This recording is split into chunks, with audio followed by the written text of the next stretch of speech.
Good afternoon, everyone, and welcome, welcome, welcome. It is 4 p.m. ET, and you have found us here on Crime Time on A Mighty Blaze, and we are so pleased that you are here this afternoon. I'm your host, Hank Phillippi Ryan, the USA Today bestselling author of 14 novels of suspense, including my newest, The House Guest, which just went into a second printing after 6 days. So I am so pleased about that, and that is all you. And I'm about ready to turn in my next book, so you will all be the first to hear about that. But today is not about me. Oh my golly, you all. Today we are here to talk to Susan Patterson, who, with her co-writers Susan DeLallo and a pal named James Patterson. But Susan wrote this book, Things I Wish I Told My Mother, with Susan DeLallo. It is charming, it is touching, it is nostalgic, it is relatable. You will love this book. I'm telling you, bring Kleenex. And the good news, more good news, is that it just made the New York Times bestseller list. Look at that gorgeous, precious thing right there, which makes it an instant New York Times bestseller. Hooray. Sue, thank you for being here today. And how did you find out about the Times? Oh, thank you, Hank, and congratulations to you too. Thank you. My husband, he was the one who found out. He was very excited. So he was the first one to share the news. So. No, but I want to hear this. I want to hear every word. So he comes into your office and says what? Oh, he comes running. Yeah. And he was excited about the Wall Street Journal one too. So what can I say? I mean, it's pretty great. A dream come true. It is a dream come true, and a sort of must have been touching and rewarding and fulfilling to write. And I want to talk to you about that too in a minute. Elin Hilderbrand, none other than Elin Hilderbrand, says this book will win your heart. And I have to say, it absolutely made me cry. It absolutely made me wish I could call my mom. I hear her voice all the time.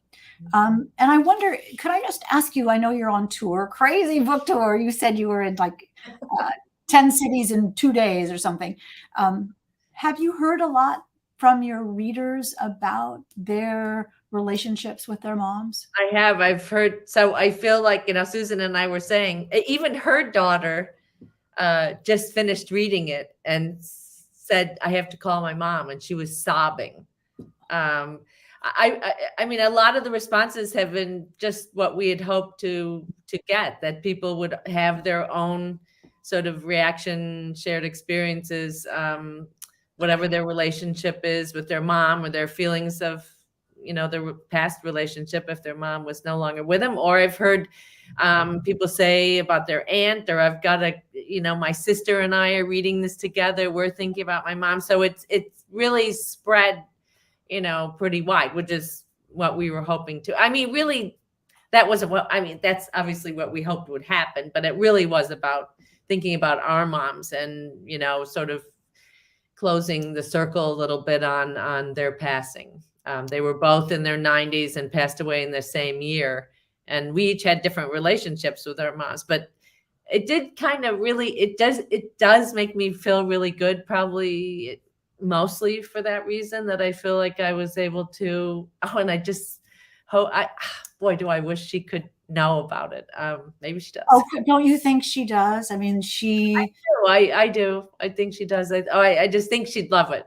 I think, although she would say, I wasn't that Dr. Liz in the story, was I? I mean, that wasn't me. Well, the only time I've ever put a real person in one of my novels was the main character's mother. Her name was Mrs. McNally. And my mother read the book and she called me and she said, you have made me Mrs. McNally. And I'm like, no, Mom, no, it's not you. It's not you. Mrs. McNally is a fictional character. Charlotte McNally is a fictional character. Her mother is a fictional character, fiction. I said, I am not Charlie McNally and you're not Mrs. McNally. And my mother says, oh, don't be silly, dear. Of course I am. She liked it. And of course she was. And you know what? Thinking about that, and it was the book called FaceTime. thinking about that, she called me crying at the end of the book and said, you have written a mother-daughter love story. And I think you have written a mother-daughter love story too. Do you think? Talk about that a little bit. Yeah, it could be. Well, first of all, I just want to get in there that my mom's maiden name was Ormson. So there is that. And my mom, she was, so if she was alive today, she'd be 102. So when she went to college, she had 2 degrees from the University of Wisconsin, one in economics and the other, she was a nurse. And then she became a professor of nursing. So I just had to, I mean, back then, a lot of women didn't even go to college. So my mom liked to say she was very independent. And maybe if she was born too soon, she probably would have been a doctor or a stockbroker or something like that. But, you know, she just, I don't know. Where am I going? Well, I think it's a mother-daughter love story. And I do think this is a letter to you. She always used to say, and I put this sort of in the acknowledgments at the beginning of the book, that, you know, you're going to miss me when I'm gone, you know. And you know how moms always have that. And I know she loved me, but, you know, she also drove me crazy a little bit, you know. No, I don't mean that. I mean, in a good way. I think she was a great mom, but I think when I say that, people know what I'm talking about. And you know how they can just say one little tiny thing and it doesn't even have to be much or a look. No, yeah.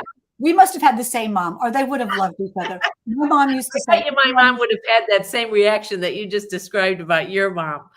She used to say, I'm not criticizing you, dear. I'm just observing. I'm just observing, not criticizing. I'm just observing. So much. Look at all of you here today. Penny Moyer is saying, looking forward to reading this book as a tribute to my mother. And let me just say, Mother's Day is coming up. And what better gift could there be? Wow, I totally agree with that. Absolutely so. And let me welcome Renee Herskowitz is here, and Pamela Fry-Priest, and Mary Garrett is here. People are saying, oh, I get that, I get that, I get that. It is so nice to see you all. I think Sharon says, I think all moms are that way. In their own way. Let me just quickly tell you, and then I'm coming right back to Susan Patterson and things I wish I told my mother. So much to talk about this, but a tiny little bit of housekeeping business. Welcome to A Mighty Blaze. This is Crime Time on A Mighty Blaze, and you know A Mighty Blaze was started at the beginning of the pandemic 3 years ago to keep us all talking about books and allowing you to discover new books and new authors, and to keep our reading and writing community together, put together by the fabulous powerhouse team of Jenna Blum and Caroline Levitt. And it has worked, hasn't it? You are here every Tuesday at 4 p.m. for Crime Time. You are here for the other programs that are on throughout the week. And just for the next 2 weeks, we are asking you to help us keep the lights on here at Crime Time. We all are volunteers and we all adore it and we all love to have you here. But there are things like how much the website costs and how much the platforms cost. And somehow those people just will not volunteer and give us this stuff. So we are trying to just raise a little bit of money on GoFundMe, and the darling Margaret Pinard in the back room will put up that link for you. So $1, $2, buy us an imaginary latte with $5. Anything is absolutely welcome, because we want to keep coming to you here on Crime Time and here on A Mighty Blaze with marvelous authors like Susan Patterson. As Mighty Blaze says, next 2 weeks is our Keep Blaze Lit. So you can keep the lights on at Blaze. We rely on you for that. And we will be here for you with marvelous authors like Susan Patterson, just if you help us do this. Let me quickly tell you about Susan Patterson briefly, her formal bio. Susan Patterson has a Bachelor of Science and MFA degrees from the University of Wisconsin-Madison, like her mom, that is cute, 2 degrees, where she was an all-American swimmer. She is the co-author of Big Words for Little Geniuses, a New York Times bestseller. Her new novel is the irresistibly funny and touching Things I Wish I Told My Mother. She lives in Florida with her family and her husband, whose name is James Patterson. And we will talk about him in a bit if you want to, but I would love you first, Susan, to tell us a little bit about this book. Well, the notion, not to repeat myself, but sort of came right after my mom passed away, and I was just overcome with the realization that I wasn't able to talk to her anymore, and it wasn't even anything significant. And Jim was sitting there, and I just looked at him and I said, I basically said the title. There are so many things I wish I could tell my mother. And he said, that's interesting. That could make a good book. And that was sort of the only thing I needed to hear. And then, just took off from there. Kind of, came up with this notion about not being able to speak with the mom, and that, the characters were, loosely based on reality. Really, it's fiction, as I said. But they traveled to Paris and to Norway to rediscover their family roots, which was basically Norway. But you have to go to Paris, right? So we decided to start it there. But the mother. Why did you decide to use this vehicle of the journey as a way of illuminating their relationship? Talk a little bit about why that worked so well and how you decided on that. Along the way, my aunts had gone to Norway. Most of my family is Norwegian. My dad was 100% Norwegian, also a Badger. And my mom was pretty close, like 85%. So I had a lot of that in my background. And two of my aunts had gone over to Norway and really like pounded on some doors, and before Ancestry and 23andMe existed. And I was always fascinated by that. So I, took some of the names from that research that they had done, and, looking back on some of the records that they had found and everything, I just thought it was interesting, and sort of a way that they could, taking a trip together that had some sort of a meaning, besides, who wouldn't want to go to Paris or whatever. But my parents also did take me on a lot of trips when I was growing up. So it had that in the background. I feel really fortunate that I was able to do that. And then I've done the same with our son, Jack, who I can see now really, really does enjoy traveling. And he loves the arts and different cultures of the countries. And so, that just seemed like an easy way to sort of make this thing flow. And then it's interesting that traveling with your mother as a kid is different from traveling with your fictional mother as a grown up. So talk a little bit about that, and that, on a trip you're in close quarters, you're dealing with it's amazing how much I really remember from when I was a little kid on these trips. It really sticks with me. And my dad took a lot of photographs. He was a photo hound, shutterbug, whatever you want to go. So, maybe some of those memories were reinforced by looking at, the photos over the years. And then, I just think, I was an only child. I spend a lot of time with my parents. I think that a little bit of regret that, and I did take my mom places too, but I think towards the end of her life, I wish I could have taken her more. I would have loved to have taken her on one of these trips, but she, even though she was, really very, solid and really together, even she started to have a few little issues getting around, and, then you sort of start to worry, if something happened and I'd be somewhere else. But it's why you kind of have to do it when you still can, because you just never know. And isn't that one of the messages? That is, yeah, it is. It really is. You really just don't know. I think my cousins were inspired by this, and they are taking my aunt, who's in her 90s, also on a lot of trips. That must make you feel great. It does. Just to think about it.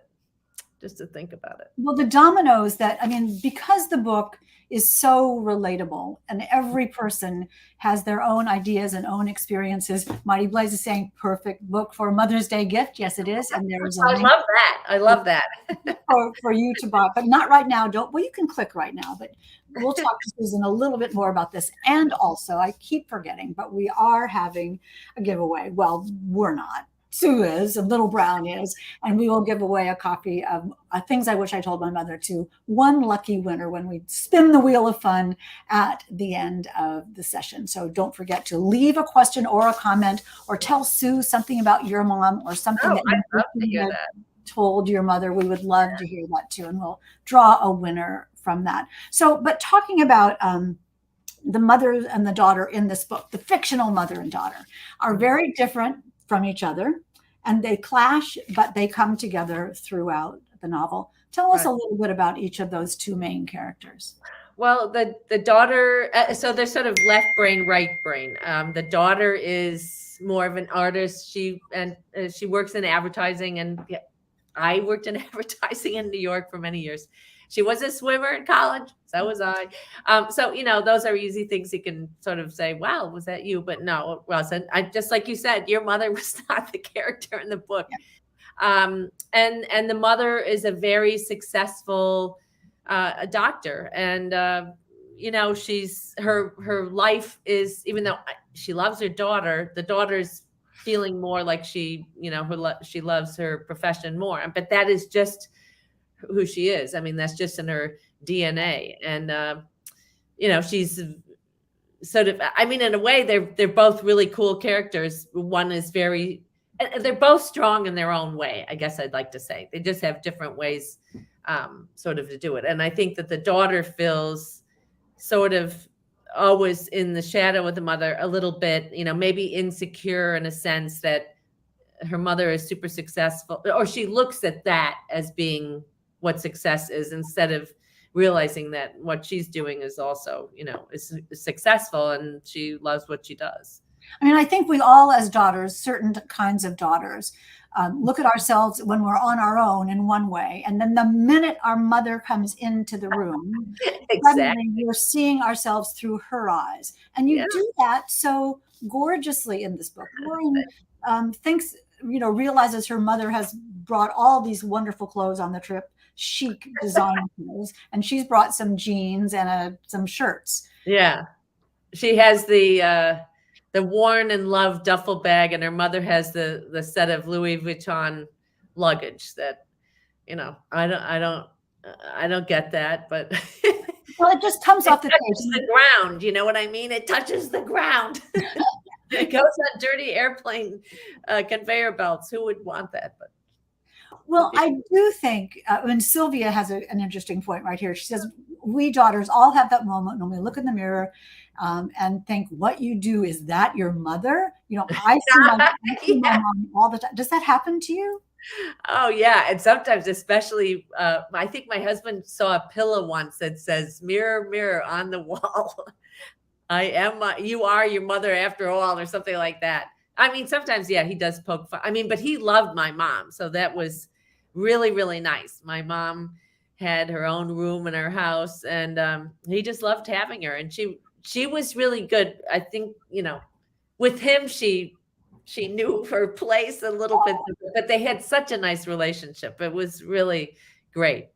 Well, your husband is adorable and charming, of course. And who wouldn't love him? What I do think about the idea that your wonderful idea about experiences in traveling is that when you take a mother and daughter, a fraught enough relationship, and put them in a different country where they're fish out of water, and they handle experiences a different way. Yeah. And they see the world a different way. Let's talk a little bit about that, about what each of them learns maybe from the other, especially what the daughter learns from the mother about the mom and about a way of looking at the world. Was that important to you? I think, well, yeah, I think it is. I mean, I think it's important that I sometimes have had that thought about what, especially going through this book and thinking about these things. You wonder, could I have what was my mom like Yes. if she were my peer? I mean, go back to when she was in college. I would love to just see what my mom was like for a day, or to see her in action, see her as the professor of nursing at Wisconsin. What was she like? See her with my dad. And, if you could just sort of dip into these scenes along the way in their life, because sometimes you see them as this mother figure. You don't see them as a peer or somebody who's had, it would be in a different time frame, but a similar experience. They dated people or whatever. They'd gone to college. They'd, wherever they lived, moving in and out of place, whatever, anything in their life experience. It would be so fascinating to see what that would be like. And sometimes I've seen this with Jack. I I wonder sometimes if Jack could see, look, here's what I look like. I mean, it's easier today because we have all these, social media or pictures of, not back when I was in high school or whatever, but what would he think of me if I was just his friend, like in high school? I completely agree. I mean, I think that there's no way to separate that your mom is your mom. And, Yeah. I love what you do in the novel. I mean, you have Lauren saying, my mom is funny. My I know. mom is sexy. What she thinks about that. And it's just this, in every chapter, there's a little, this crystalline, revelation of reality, of that each of them is realizing that the other is a separate person, not just mother. Yeah. And so the daughter, because the mother is not, the daughter is thinking that the mother, because the daughter is not following in her footsteps and being a doctor, that what she does is less important because she's more of an artist and she works in advertising, and big deal. You're, working on it, but it is a big deal to the daughter. And it actually is a big deal. I mean, she wins an account for her agency. And, I guess what a doctor does, but to actually, so she saw the mother in action in Paris with somebody on the street who needed attention. I mean, so then you start to see her go into that mode. So when you, again, start to see somebody in, whatever their profession is, or outside of where you know them from, it's sort of interesting. Pamela Fry Priest is saying, okay, I'll risk the tears and adding this to they're good tears. They're lovely tears. I think it's funny too. I mean, when I read it again not too long ago, and I felt like I laughed and cried in the right spot. So, okay, it must be all right. It's more than all right. I knew what was going to happen. Lauren is witty and droll and, eye rolling and smart. Yeah. And the book feels so seamlessly, naturally, not like a book that was written, but just this gorgeous reality. What was it like to write that?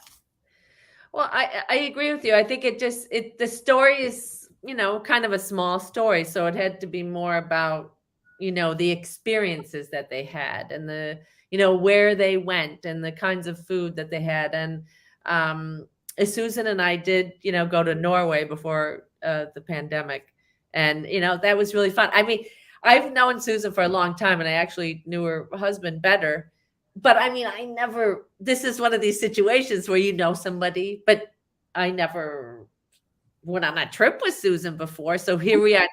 She tells it's very funny. She says, I didn't even think about it. I knew we were going to have a great time, but she was like, okay, I'm about to go on sort of like a blind friend date sort of thing with somebody for 10 days that I don't really know, but we had the best time. And but what if you're on this different life metabolism? What if somebody doesn't want breakfast, or someone snores, or someone doesn't like to walk, or someone, all those kinds of things. Someone in your book doesn't like reindeer, or doesn't like spa dates, or I mean, she was more adventurous with eating the reindeer. We saw a farm. I mean, we're just driving down the road up near Alta, above the Arctic Circle, because we were going to see the Northern Lights. And I was like, oh my gosh, pull over, look at all those reindeer. I mean, there were hundreds of them. and you're looking at them, and they, uh, I can't eat a reindeer now. I mean, come on. But yeah, she was very adventurous about about some of that stuff. But I So mean, but that is something that differentiates people from each other, and how yeah, you as a duo, you, fictional you, and your mhm, fictional mom in the yeah, book deal with those kinds of things. Food, not only with humor, but yeah, food plays a big role in the novel as well, and yeah, gorgeous restaurants, which must speak from some serious research. yeah. We did. I think we sort of had fun letting some of the servers in the restaurants think that maybe we were undercover, food critics from, you know, various magazines, Food and Wine or whatever. So Oh, that was kind of, we kind of enjoyed that. We never said what we were doing. We kind of, gave them the nod. Oh, we're just doing some research. oh, just research, and And I think with it, then they start to get a little nervous. So they bring you more things. And, yeah, got to try this. Oh, so it was it's sort of interesting for that. But do you love food? I mean, the descriptions of Yeah, the food is, yes. and the descriptions of the chocolate and candy and Oh my God. patisserie. Oh, Talk. that was really true about the chocolate bar.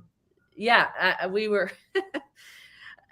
we had a guy who was driving us around, and he got us I don't know. I don't even know how we got to that point. I guess we must have said we like chocolate, so he said he went and got us these chocolate bars that were Norwegian. They were very good. And then there's a scene in the patisserie store in Paris with Yeah. the different kinds of. Talk a little bit about that, just Well, because it. I mean, who doesn't love? I mean, the bakeries, the bread stores, or I guess bakeries. That was a better way of putting it. Yeah, I mean, all the beautiful. It's wonderful. I mean, especially Paris is very foodie, but the Norwegian side of the food is a little different. It's a little more unusual. And I had some of that growing up. So Oh, like lefse. So Susan was I got to try the lefse. I have actually still have one of my grandmother's recipes for lefse. I just looked at it a little while ago, and it was written in her own hand. So I was looking at that, and I was thinking I should try and make this. Maybe not. some things are better left I'm in sure memory. There's something. no question about that. One of the themes that well, first of all, romance. There's also, it's not just a mother-daughter relationship, but Yeah, is romance woven through, past and present and potentially future romance woven through. Why did you do that? well, you got to have some Well, romance. A little Paris, and a little.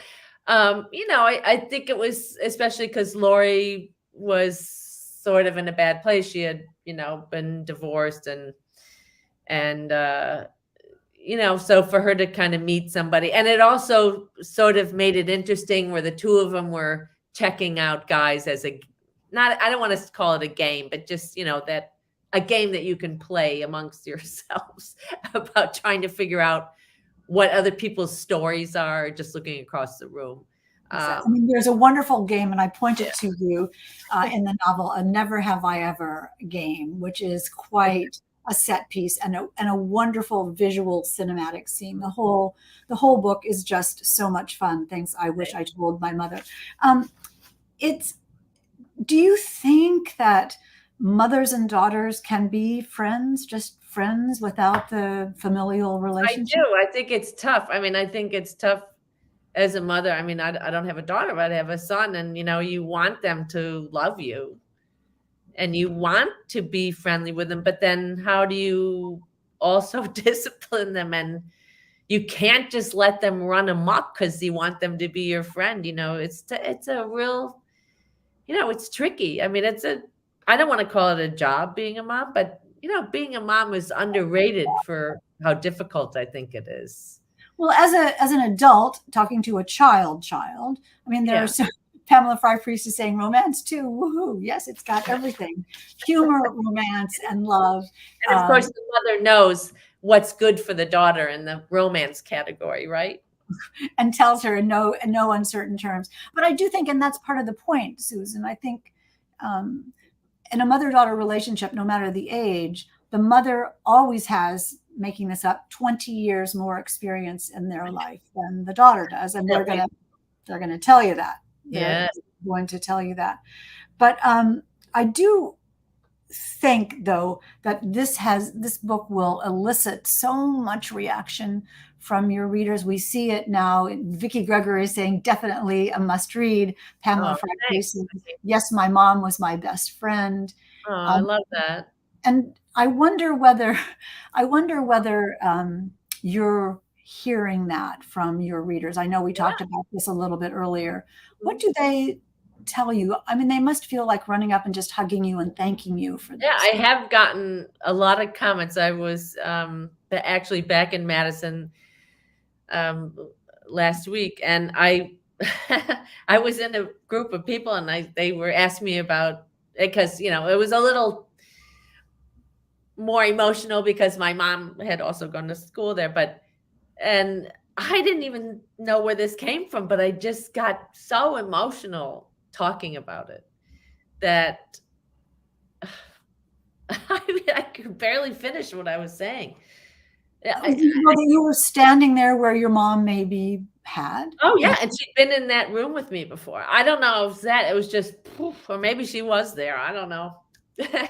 But it was really just because I know that she would love this. Like I said, I joke about her not wanting to say, that she could have anything to do with Dr. Liz, but maybe like your mom, she kind of would have liked it because she would have liked that she was, a really strong lady and independent and a successful doctor. I mean, she probably would have liked pieces of it anyway. She would have, I can guarantee she would have and does love it. I think when your mom dies, when a person's mom dies, I remember when my mom died about, I don't know, maybe 10 years ago.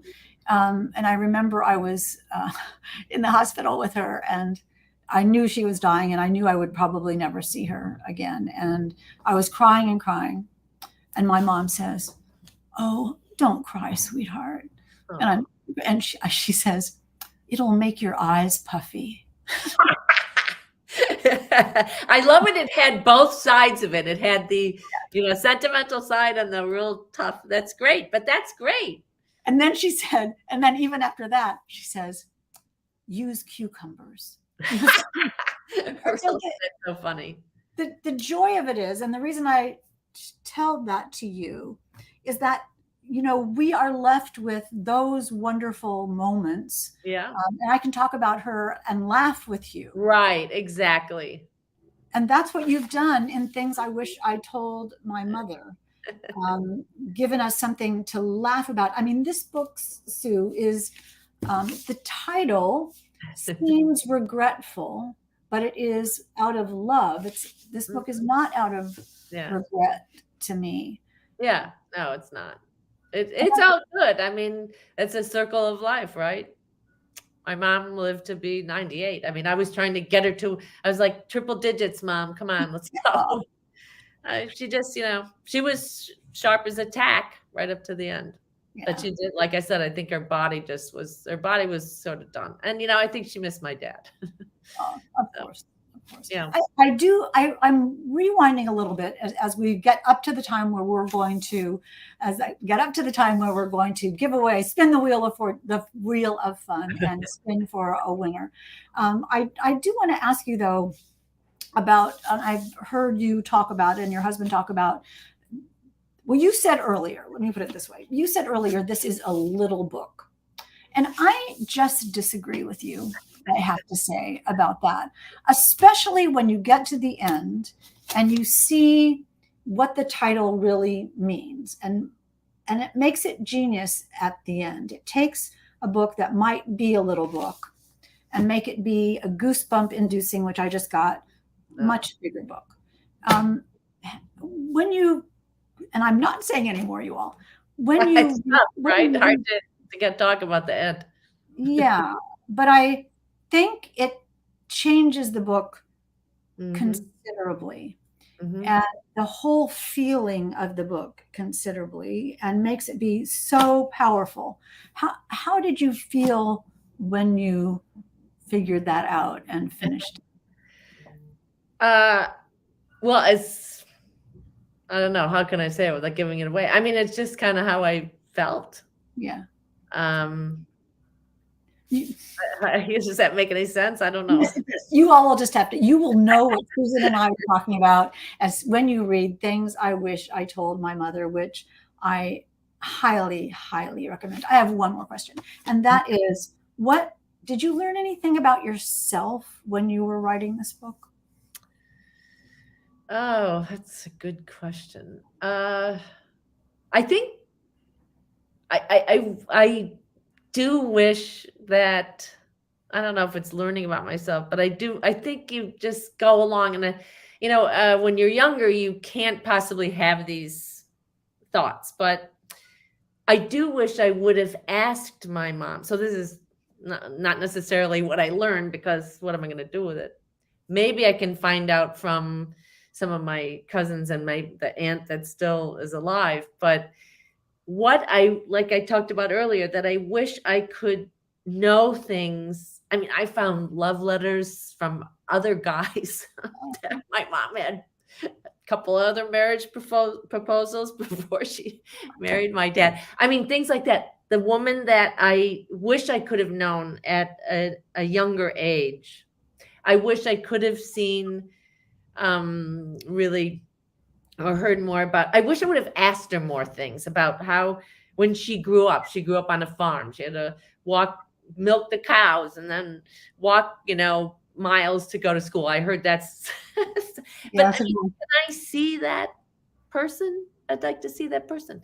You know how you see when you have a child, you see them from when they're born, all through, but you don't have that with your parents. And it's sort of, I mean, my uncle did this, and I think it was great. I mean, he did it, later in life, but if he told this whole story of his life with as many pictures, and it was so fascinating. I know it sounds boring, but we all watched it together, about how he met his, my aunt, and the story about how they met, and like in intricate detail. It was really fascinating. So I guess, and it's valuable. We just don't know. We just don't know when we're those ages, that we just don't care. And then as we grow up and as we realize, you don't care, it's just that you don't know that you need to care or something.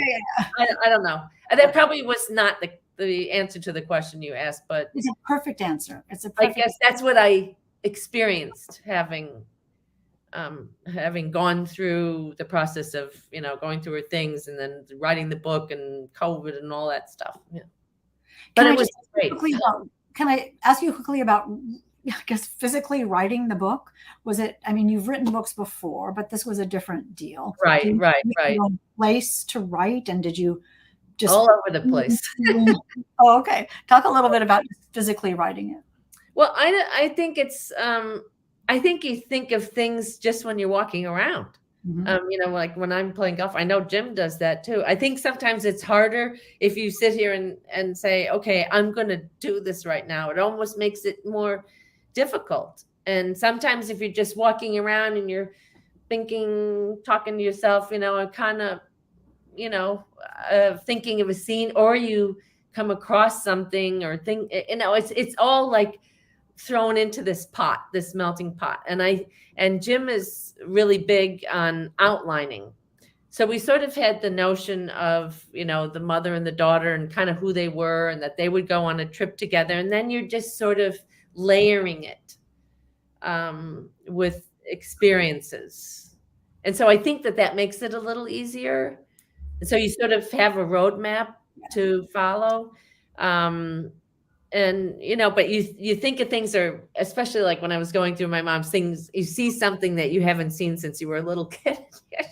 I mean, that's not necessarily what I'm going to put in a book, but it might inspire something. And I just get that kind of stuff all the time. I get really excited about being, I agree with you. After my mom died, it turned out, and we didn't know this, that she had made boxes for each of us. There were 5 kids. I love that idea. She made boxes of the stuff that she saved of ours for us. a yearbook or some essay that you wrote, or the blue ribbon for the whatever it is. But I didn't know she had saved the boxes. That was one thing. But when I got mine and I opened it, it smelled like her perfume. Yes. Just about burst into tears. I Yeah. just thought, oh, I know that's Mom. Thank you. Wow. That is one of the sensations, I would say, too, that I felt too. Sometimes you come across some of her things, or the room where she stayed in our house, that sort of still had her scent. Yeah. And we're lucky to have that, right? We're lucky to have that memory. Really. This is a book that you have given to all of us, Sue. A gift you have given to all of us, for ourselves and for our moms and for our relationships with our moms, whether they are ongoing or whether they are metaphysical. It is definitely a gift. Thank you for this. Oh, thank you, Hank. Should we give away a copy of the book? Let's spin the wheel. Questions. Let's ask questions. Any anecdotes that were edited out, says Sylvia. She's asking for the scoop. Anecdotes that were edited out that you want to share. Oh, well, there are probably a lot of things we could have stuffed in there. No, I don't think so. I think, we went over it and over and over it. It's so you can go off on too many tangents, and then. Absolutely. This is Sylvia. This is the gem of the book. This is marvelous. And there's so much more to it when you read it. There's so much more to it than just the incidents in the book. You can feel the undercurrent of all the relationship throughout. I see we had another question about Lynn. Did I answer Lynn's? I said, oh yeah, hi. I said, so that's the title was the first thing I thought of that turned into the book. I said, it's no, it never was going to be a memoir. It was, and also then when you read it, Lynn, a memoir for my soul in a sense, but it wasn't. A memoir for your soul is beautifully put. And when you read the book, Lynn, and I know you will see another reason why it is named that. Who has one or two more questions? How was it co-writing with a friend and a spouse? What were the hardest points, and what were the most fun points? Well, we just got along supremely, whatever you want to say. I told the story a little bit about Susan and I. I mean, she laughs at everything, so it was really easy and fun. Some people I've told that to didn't believe me. They said, "What do you mean you never had a disagreement?" I was like, "No, I mean, she's kind of little. I'm really tall, so she'd be coming in with her bag." On the plane, I'm like, okay, just give it to me. Okay, I'll put it in the overhead bin. And we just really were great together. And, Jim I've known him for 40 years, but I'm only 41 now. He's so easy to be around,